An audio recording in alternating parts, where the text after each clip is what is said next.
I thought I was gonna die. My ears ringing so loud from the shotgun blast, I thought they were bleeding.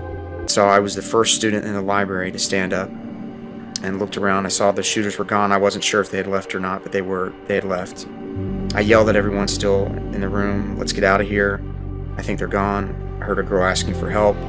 Turned around, there's a girl rocking back and forth, asking for help over and over. And helped to pick her up, and we ran out of an emergency exit. There's a police car, thankfully, outside. And we all run behind the police car, and as soon as we got behind that car, the two shooters were back in the library. So we escaped just in time. All these people that I was praying for, 30 minutes later, their brothers and sisters were, their brothers and sisters were showing up. But not your sister. A victim of the Littleton tragedy was laid to rest today. Rachel Scott was one of the first to die outside the school. She was Columbine High's golden girl. I think the biggest challenge for me after the shooting was the anger that I was dealing with towards the two shooters. I hated those guys. I used to fantasize what it'd be like to get revenge on them, and they were dead and gone.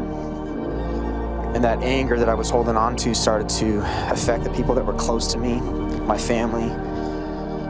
And I started to take out that anger on them.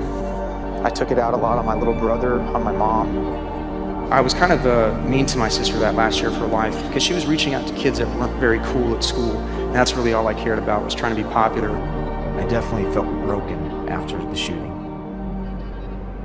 When we were moving some furniture around on a Christmas day, and we moved this dresser and saw this tracing of her hands. She traced her hands like this on the back of an old dresser and wrote, "These hands belong to Rachel Joy Scott and will someday touch millions of people's hearts." We started to go through Rachel's possessions.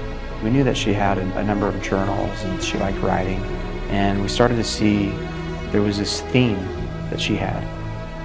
Just a month before she died, she was in her class. The teacher gives us an assignment, and it was, write a paper if you were your best self, what that would look like.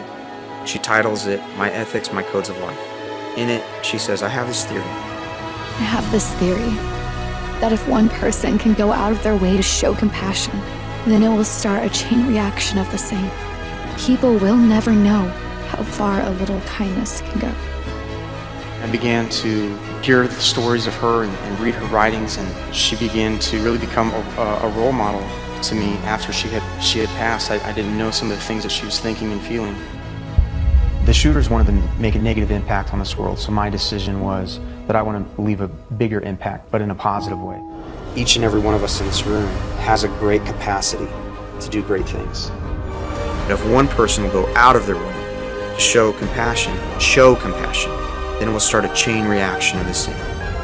And people will never know how far a little bit of kindness can go. You just may start a chain reaction.